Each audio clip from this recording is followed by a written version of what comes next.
Children youth Christmas ನ ಪರವಾಗಿ ಈಗ ನಮ್ಮ ಸಭೆಯ ನೀವು ನೋಡಲಿದ್ದೀರಿ. ಪಾತ್ರದ ವಿವರಣೆ: ಋಷಿ ಪಾತ್ರದಲ್ಲಿ ಜೋಬ್ಯನ್, ರೇಣುಕಾ ಪಾತ್ರದಲ್ಲಿ ಸುಚರಿತಾ, ರಾಧಾ ಪಾತ್ರದಲ್ಲಿ ಸೌಮ್ಯ, ರೂಪ ಪಾತ್ರದಲ್ಲಿ ಪ್ರಮೀಳಾ, ದುರಾತ್ಮಗಳ ಪಾತ್ರದಲ್ಲಿ ನೆವಿನ್ ಹಾಗೂ ಜೀವನ್, ಜಾನ್ಸನ್ ಪಾತ್ರದಲ್ಲಿ ಹೆರಾಲ್ಡ್, ಪಾಸ್ಟರ್ ಪಾತ್ರದಲ್ಲಿ ಜಿಮೋನ್ ಹಾಗೂ ಯೇಸು ಪಾತ್ರದಲ್ಲಿ ಇಶಾನ್.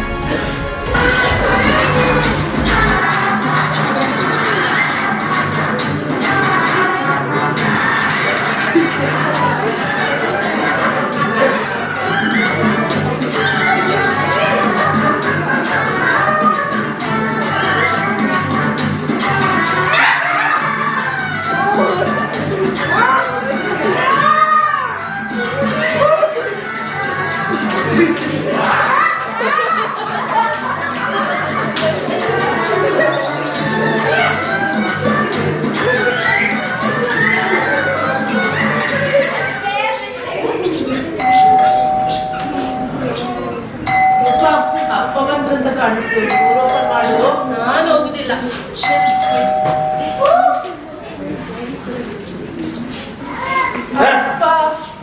ಎಲ್ಲ ಸತ್ತೋಗಿದ್ದೀರಾ ಇಲ್ಲಿ? ಎಷ್ಟೊತ್ತು ಬೇಕು ಡೋರ್ ಓಪನ್ ಮಾಡ್ಲಿಕ್ಕೆ?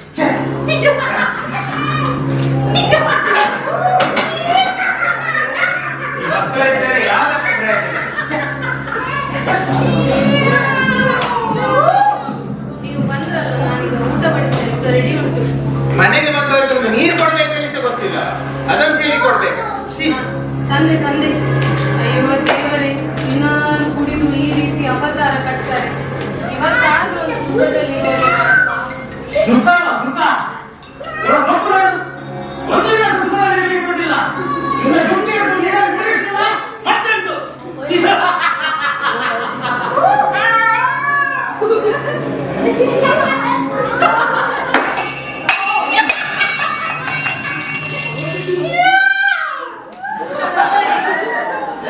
ಅದಕ್ಕೆ ಮತ್ತೆ ಬ್ರ್ಯಾಂಡ್ ಹಾಕಿಸ್ಬೇಕಾ ಊಟ ತರಲಿಕ್ಕೆ? ಬೇಗ ತಾ.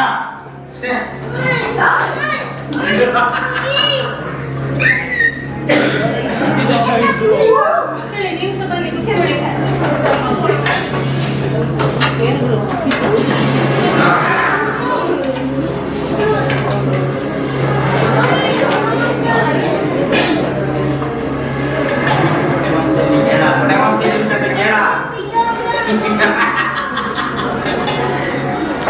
ಉಪ್ಪು ಜಾಸ್ತಿ ಆಗಿದೆ ಹೇಳು, ಉಪ್ಪು ಜಾಸ್ತಿ ಆಗಿದೆ ಹೇಳು. ಅವಳ ಕೂದ ರೆಡಿ, ಬಡಿ ಅವಳಿಗೆ.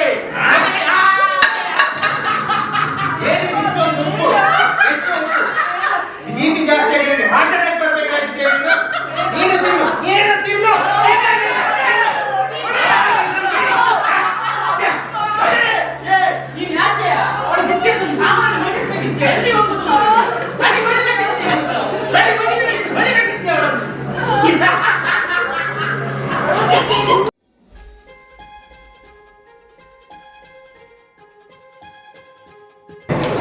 ರಾಧಾ ಮತ್ತು ಆಕೆಯ ಫ್ರೆಂಡ್ ಜಾನ್ಸನ್ ಸ್ಕೂಲ್ ಪ್ರೆಮಿಸಲ್ಲಿ ಮಾತನಾಡುವಂತ ದೃಶ್ಯ. ಏನು ಇಲ್ಲಿ ಕೂತ್ಕೊಂಡಿದ್ದಿ? ಕ್ಲಾಸಿಗೆ ಗೊತ್ತಾಯ್ತಲ್ಲ, ಬರುದಿಲ್ವಾ? ಸರಿ ಜಾನ್ಸನ್, ಏನು ಬುಕ್ ಎಲ್ಲ ಚಾಪ್ಟರ್ ಎಂತಾಗಿದೆ ನಿಮಗೆ? ಎಂತ ಹೇಳುದು ಜಾನ್ಸನ್, ನಮ್ಮ ಮನೆಯ ಪರಿಸ್ಥಿತಿ. ಆದ್ರೆ ನಿನ್ನನ್ನು ನೋಡುವಾಗ ನಾನು ತುಂಬಾ ಆಶ್ಚರ್ಯ ಪಡ್ತೇನೆ. ನೀನೊಂದು ಎಷ್ಟು ಲಕ್ಕಿ ಅಲ್ಲ. ನಿನ್ನ ಅಪ್ಪ ಅಮ್ಮನನ್ನು ನೋಡುವಾಗ ಸಹ ನಂಗೆ ತುಂಬಾ ಸಂತೋಷ ಆಗ್ತದೆ. ನಂಗೆ ಅನಿಸ್ತದೆ ನಿನ್ಗೆ ಯಾವ ಕಷ್ಟ ಕೂಡ ಇಲ್ಲ ಅಂತ. ಯಾಕೆ ನಿನ್ನ ಮನೆಯಲ್ಲಿ ನಿಮಗೆ ಸಂತೋಷವಿಲ್ವಾ? ಎಂತ ಹೇಳುದು ಜಾನ್ಸನ್, ನನ್ನ ಅಪ್ಪ ಡೈಲಿ ದುಡ್ಡು ಬಂದು ಅಮ್ಮನಿಗೆ ಹೊಡಿತಾ ಇರ್ತಾರೆ. ಸುಮ್ಮನೆ ಯಾರು ಜಗಳ ಎಬ್ಬಿಸ್ತಾರೆ. ಕೆಲವೊಮ್ಮೆ ನಂಗೆ ಅನಿಸ್ತದೆ ಮನೆ ಬಿಟ್ಟು ಓಡಿ ಹೋಗುವ ಅಂತ ಹೇಳಿ. ಆದ್ರೆ ನನ್ನ ಅಮ್ಮನ ಮುಖ ನೋಡಿ ನಾನು ಸುಮ್ಮನೆ ಆಗಿಬಿಡ್ತೇನೆ. ರಾಧಾ, ನಮ್ಗೆ ಕಷ್ಟ ಇಲ್ಲ ಅಂತ ನೀನು ನೆನೆಸುದು, ಆದ್ರೆ ಎಲ್ಲರಿಗೆ ಕಷ್ಟ ಉಂಟು. ಆದ್ರೆ ನಮ್ಮ ಮನೆಯಲ್ಲಿ ನಮ್ಮ ಸಂತೋಷ ಕೊಡುವ ಒಬ್ಬ ವ್ಯಕ್ತಿ ಇದ್ದಾರೆ. ವ್ಯಕ್ತಿಯ? ಯಾರದು? ಅವರನ್ನು ನಮ್ಮ ಮನೆಗೆ ಕರೆದ್ರೆ ಸಹ ಅವ್ರು ಬರ್ತಾರಾ? ನಿಮ್ಮ ಮನೆಗೆ ನೀವು ಕರೆದ್ರೆ ಮಾತ್ರ ಅಲ್ಲ, ಯಾರು ಕರೆದ್ರೆ ಸಹ ಅವರು ಅವರ ಮನೆಗೆ ಬರ್ತಾರೆ. ಬಂದು ಅವರ ಹೃದಯದೊಳಗೆ ಸಹ ಬರ್ತಾರೆ. ಅವರ ಹೆಸರು ಯೇಸು ಸ್ವಾಮಿ. ಯೇಸು ಸ್ವಾಮಿಯ?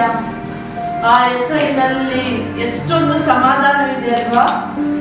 ಅವರು ಒಂದ್ ವೇಳೆ ನಮ್ಮ ಮನೆಗೆ ಬಂದ್ರೆ ನಮ್ಮ ಮನಸ್ಸು ಸುಂದರವಾಗಬಹುದಲ್ವಾ?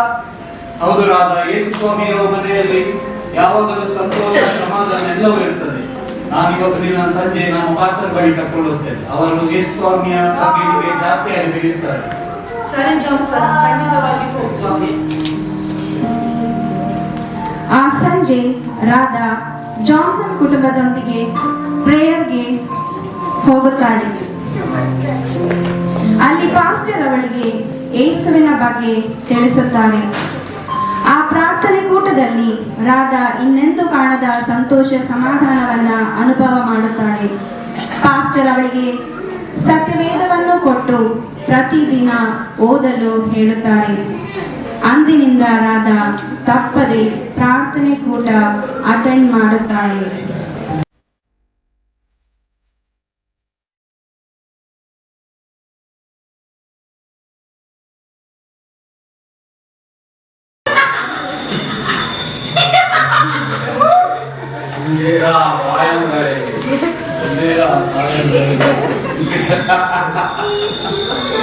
ಏನು ಎಲ್ಲ ಮುಖ ತುಂಬಾ ಅಡಿದಾಗಿ ಉಂಟು.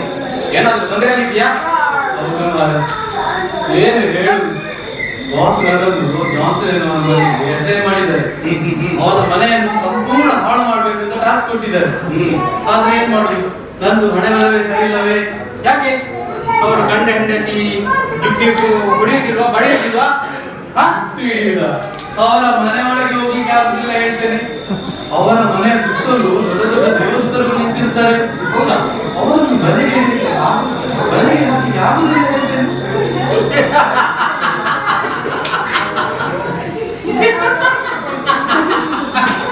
ನೀವೊಬ್ಬ ಬೋಂಬು ಮಾರ್ರೆ. ಮನೆ ಒಳಗೆ ಬಲೆ ಹಿಡಿಲಿಕ್ಕೆ ಆಗದಿದ್ರೇನು? ಮನೆಯಿಂದ ಹೊರಗೆ ಬರುವಾಗ ಬಲೆಗೆ ಹಾಕಿದ್ರೆ ಆಯ್ತು, ಯಾಕೆ ಮಾಡಿದ್ರೆ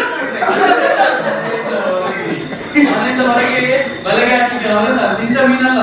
ಮತ್ತೆ ಅವರದೊಂದು ವಿಚಿತ್ರ ಕುಟುಂಬ. ಅವರನ್ನು ಯಾರು ಸುತ್ತಲಿಕ್ಕೆ ಆಗುದಿಲ್ಲ. ಅವರ ಸುತ್ತಲೂ ಸುತ್ತಲ ಬೆಂಕಿ ಉರಿಯುತ್ತಿರುತ್ತದೆ.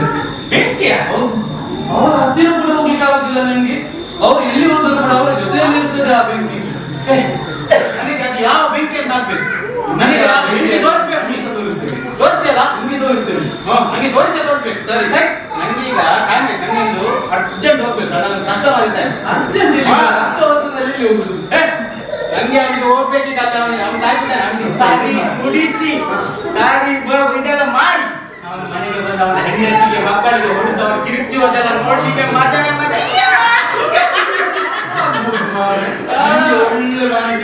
ಒಳ್ಳೆ ಮಾಡಿ ನೀನ್ ಕಣ್ಣು ಹಾಕ್ಬೇಡ, ಸುಮ್ಮನೆ ಹೇಳಿ ಗೊತ್ತಾಯ್ತಲ್ಲ. ಮತ್ತೆ ಕಣ್ಣ ಹಾಕದು ನನ್ಗೆ ಏನು ಆಗುದಿಲ್ಲ. ನಿಂಗೆ ಆದ್ರೂ ಒಳ್ಳೆ ಮನೆ ಸಿಗ್ಲಿಲ್ವಾ? ನಿಂಗೆ ಅದೇ ಟೆನ್ಷನ್.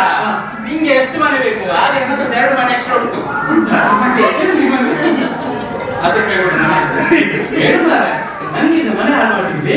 ಏನ್ ಕೊಡು 2 ಮನೆ ಉಂಟು. 2 ನನಗೆ 2 ಅಂತ ಒಂದು ಕೊಡುವ. 2 ಅಂತ ನೀನ್ ಬ್ಯಾಟ್ಸ್ ಅಂತ ಒಂದು ಗ್ಲಾಸ್ ಒಂದು ಸಾಕ್ಷಿ. ಇಬ್ಬರು ಒಂದು ಅಂಟು ನೋಡಿದ್ರೆ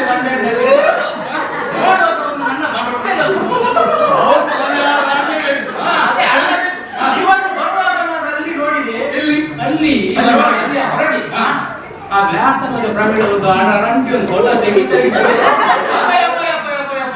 ನಾನು ಅವರ ಮನೆಗೆ ಹೋಗಿ ನೀನಾದ್ರೂ ಹೋಗ್ಬೇಕು. ಖಂಡಿತ ಹೋಗುದು, ಮನೆ ಹಾಳು ಮಾಡುದು. ಮಾಡದೆ ಮಾತಾಡಿ ಟೈಮ್ ವೇಸ್ಟ್ ಮಾಡ್ಬೇಕು. ಸರಿ, ನಾನು ಹೋಗ್ತೇನೆ. ಬರ್ತೇನೆ. ಓಕೆ. ಹಂಗೆ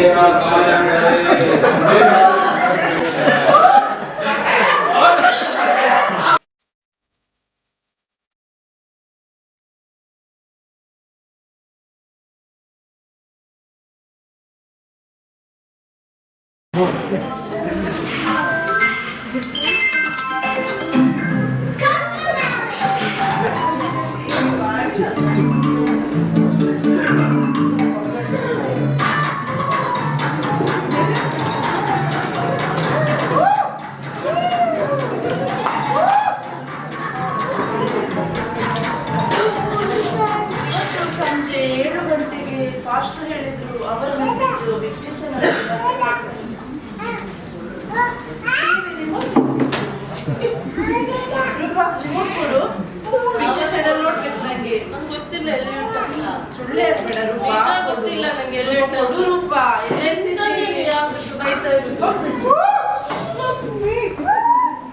ಬಿಗ್ಜೆ ಚಂದ ಮಾಡ್ತೀನಿ.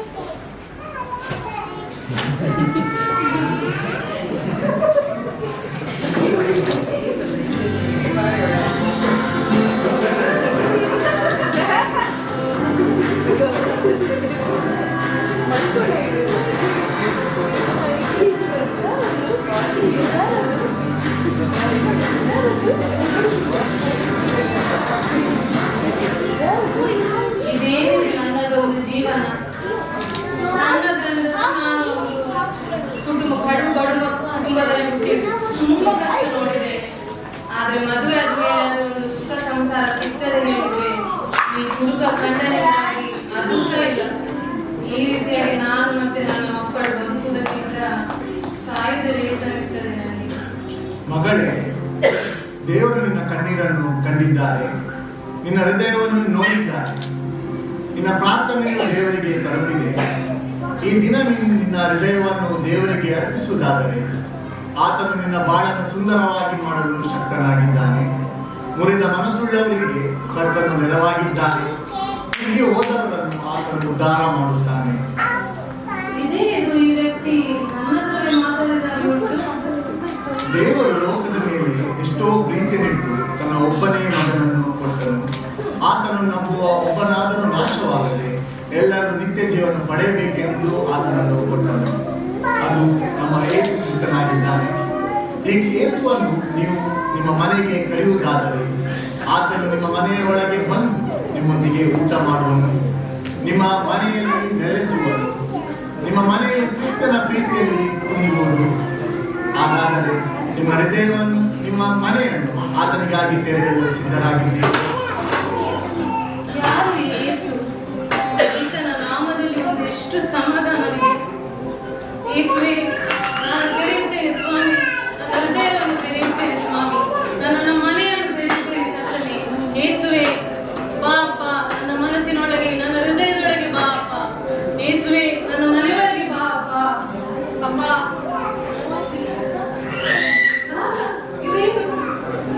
ಇದು ಸತ್ಯವೇದ ಅಮ್ಮ, ಸತ್ಯವೇದ. ಆ ದಿನ ರಾಧಾ ತನ್ನ ತಾಯಿಗೆ ತಾನು ಪ್ರತಿ ಭಾನುವಾರ ಪ್ರಾರ್ಥನೆ ಕೂಟಕ್ಕೆ ಹೋಗುವುದರ ಬಗ್ಗೆ ಆಕೆಗೆ ತಿಳಿಸುತ್ತಾಳೆ. ತನ್ನ ಸತ್ಯವೇದವನ್ನ ಆಕೆಗೆ ಕೊಟ್ಟು ಅದನ್ನು ಓದಲು ಹೇಳುತ್ತಾಳೆ.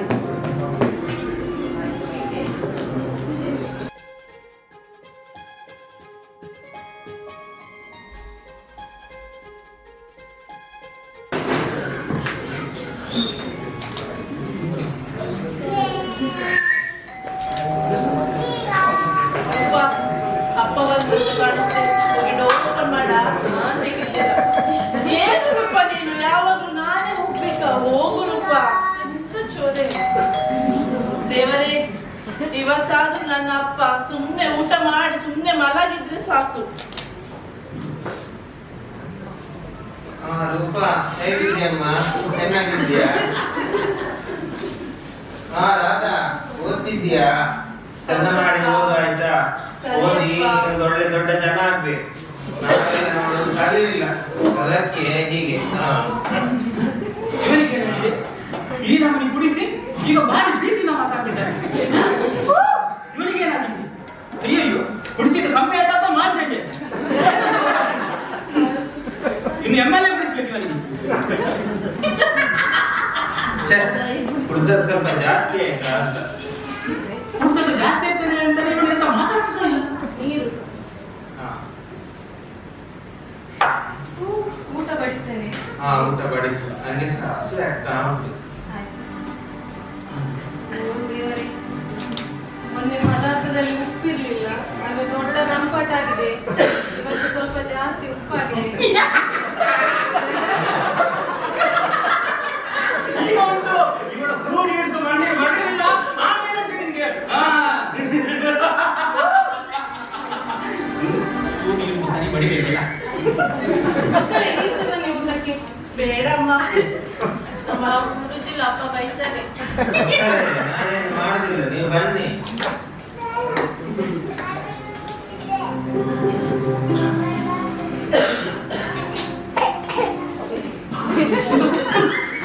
ಕಸ ಟೊಮೆಟೊ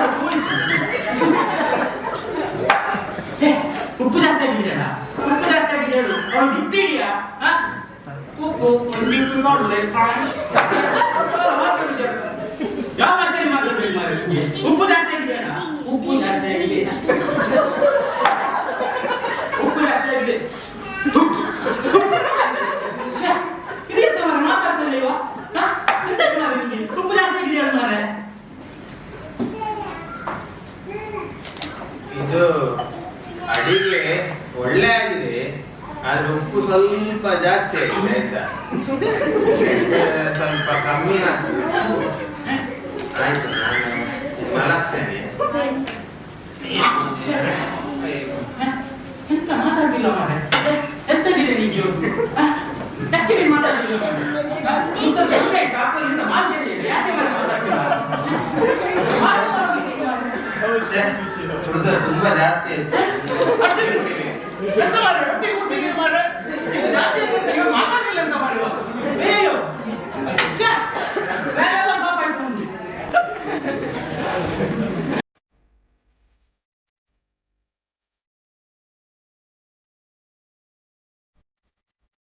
ರಾತ್ರಿ ಕನಸಿನಲ್ಲಿ ಯೇಸು ಸ್ವಾಮಿ ಅಪ್ಪನಿಗೆ ಕಾಣಿಸಿಕೊಂಡು ಮಾತನಾಡ್ತಾರೆ. ಋಷಿ ಋಷಿ ಯಾರಪ್ಪ ನೀವು? ನನ್ನ ಹೆಸರು ನಿನಗೆ ಗೊತ್ತು. ನಾನು ಯೇಸು, ಜಗದ ರಕ್ಷಕ. ನಿನಗೆ ವಿಮೋಚನೆಯನ್ನು ಕೊಟ್ಟ ಆತನು, ನಿನ್ನನ್ನು ಶಾಶ್ವತ ಪ್ರೇಮದಿಂದ ಪ್ರೀತಿಸಿದ ಆತನು. ನಾನು ನಿನ್ನ ದೇವ. ನನ್ನಂತ ಪಾಪಿ ಬಳಿಗೆ ನೀನೇಕೆ ಬಂದಿದ್ದಿ ಸ್ವಾಮಿ? ನಾನು ಪಾಪಿ. ನಿನ್ನ ಹೆಂಡತಿ ಮತ್ತು ಮಕ್ಕಳ ಕೂಗು ನನಗೆ ಮುಟ್ಟಿದೆ. ಅದರ ನಿಮಿತ್ತವೇ ನಾನು ನಿನ್ನೊಂದಿಗೆ ಮಾತನಾಡಲು ಬಂದಿರುತ್ತೇನೆ. ನಾನು ನಿನ್ನ ಸೃಷ್ಟಿಕರ್ತನು, ನನ್ನ ಕಡೆಗೆ ತಿರುಗಿಕೋ. ನಿನ್ನ ಪಾಪವು ಕಡು ಕೆಂಪಾಗಿದ್ದರೂ ಹಿಮದ ಹಾಗೆ ಬಿಳುಪಾಗುವುದು, ಕಿರಮಂಜಿ ಬಣ್ಣವಾಗಿದ್ದರೂ ಉಣ್ಣೆಯಂತೆ ಬೆಳ್ಳಗಾಗುವುದು. ಓ ಯೇಸುವೆ, ನನ್ನಂತ ಪಾಪಿಯ ಬಳಿಗೆ ಬಂದು ನೀನು ನನ್ನ ರಕ್ಷಿಸಿದ್ದಿ ಎಂದು ಹೇಳಿದೆ ಸ್ವಾಮಿ. ನಿನಗೆ ಸ್ತೋತ್ರ. ನೀನು ಮನೆಗೆ ಬಂದದ್ದಕ್ಕಾಗಿ ನಿನಗೆ ಸ್ತೋತ್ರ ಸ್ವಾಮಿ. ನನ್ನಂತ ಪಾಪಿಯನ್ನು ನೀನು ರಕ್ಷಿಸಲು ಬಂದಿದ್ದಿ, ನಿನಗೆ ಸ್ತೋತ್ರ. ಈ ದಿನದಿಂದ ನಾನು ನನ್ನ ಮನೆಯವರೆಲ್ಲರೂ ನಿನ್ನನ್ನೇ ಆರಾಧಿಸುವೆವು ಸ್ವಾಮಿ, ನಿನ್ನನ್ನೇ ಸ್ತುತಿಸುವೆವು ತಂದೆ.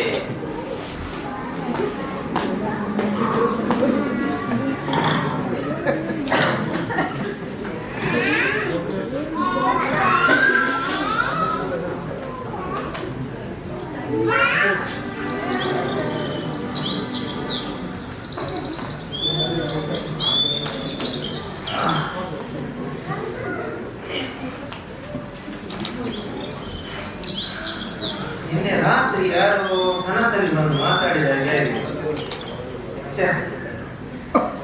ಯಾವ್ದಕ್ಕೂ ಕಷ್ಟ.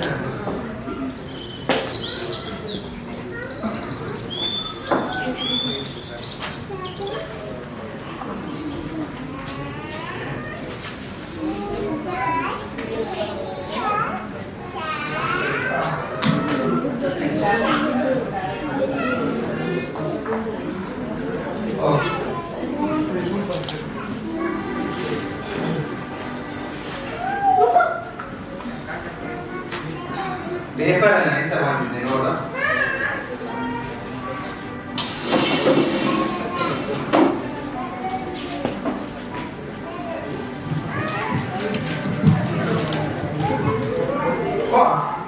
ಮದಿನದಲ್ಲಿ ಬಾರಿ ಒಳ್ಳೆ ಆಫರ್ ಬಂದಿದೆ, ಎಲ್ಲದಕ್ಕೆ ಡಿಸ್ಕೌಂಟ್. ರೇಣುಕಾ ರೇಣುಕಾ, ಮದಿನದಲ್ಲಿ ಒಳ್ಳೆ ಆಫರ್ ಬಂದಿದೆ ನೋಡು, ಎಲ್ಲ ಸಾಮಾನಿಗೆ ಸಹ ಕಮ್ಮಿ ರೇಟ್. ನಿಂಗೆ ಏನ್ ಬೇಕು ನೀನು ಹೋಗಿ ತಗೊಂಡು ಬಾ ಆಯ್ತಾ. ಇದು ತಗೋ, ನಂದು ಕ್ರೆಡಿಟ್ ಕಾರ್ಡ್ ತಗೋ. ನನಗೆ ಎಲ್ಸ ಬೇಕು, ಎಲ್ಸ ಅದು ಗ್ಲಾಡ್ಸನ್ ಮಾಮ ತೆಗಿಸಿ ಕೊಡ್ತಾರ.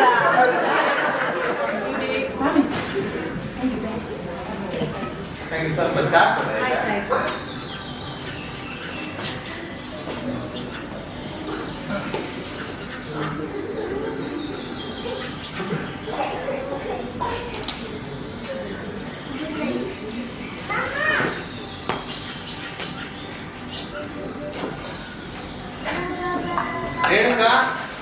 ಮಕ್ಕಳೇ ಸ್ವಲ್ಪ ಇಲ್ಲಿ ಬನ್ನಿ ಎಲ್ಲರೂ.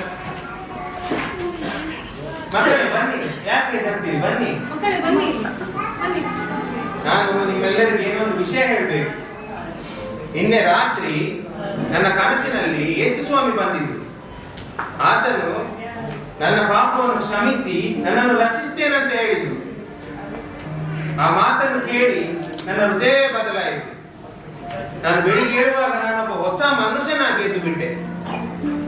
ಇಂದಿನಿಂದ ನಾವೆಲ್ಲರೂ ಈ ಮನೆಯಲ್ಲಿ ಆತನನ್ನೇ ಆರಾಧಿಸುವ, ಆತನೇ ನಿಜವಾದ ದೇವರು, ನಾವು ಆತನನ್ನೇ ಪ್ರಾರ್ಥಿಸುವ. ಬನ್ನಿ ನಾವೆಲ್ಲರೂ ಸೇರಿ ಯೇಸುವಿಗೆ ಪ್ರಾರ್ಥನೆ ಮಾಡುವ. ಬನ್ನಿ. ಓ ಯೇಸುವೆ, ನೀನು ನಮ್ಮ ಮನೆಗೆ ಬಂದದ್ದಕ್ಕಾಗಿ ನಿನಗೆ ಸ್ತೋತ್ರ ಸ್ವಾಮಿ. ನೀನು ನಮ್ಮ ಹೃದಯದಲ್ಲಿ ನೆಲೆಸಿರುವುದಕ್ಕಾಗಿ ನಿನಗೆ ಸ್ತೋತ್ರ ಸ್ವಾಮಿ. ಯಾವಾಗಲೂ ನಮ್ಮೊಂದಿಗೆ ಇರು ತಂದೆ.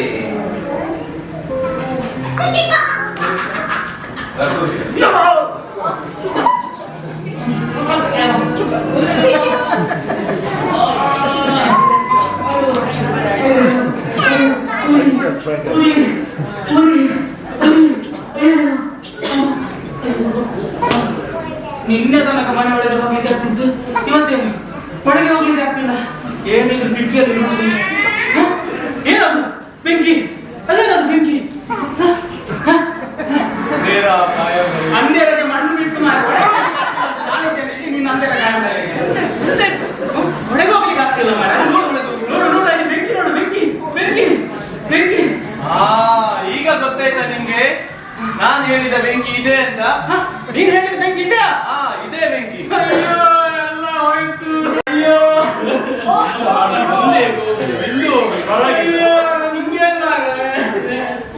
ಯಾರ ವಿಷಯಕ್ಕೆ ಸಹ ಹೋಗ್ಬೋದು, ಈ ಕ್ರೈಸ್ತರ ವಿಷಯಕ್ಕೆ ಮಾತ್ರ ಹೋಗ್ಬಾರ್ದು. ಕ್ರೈಸ್ತರ ವಿಷಯಕ್ಕೆ ಯಾವಾಗ್ಲೂ ಹೋಗ್ಬೇಕು.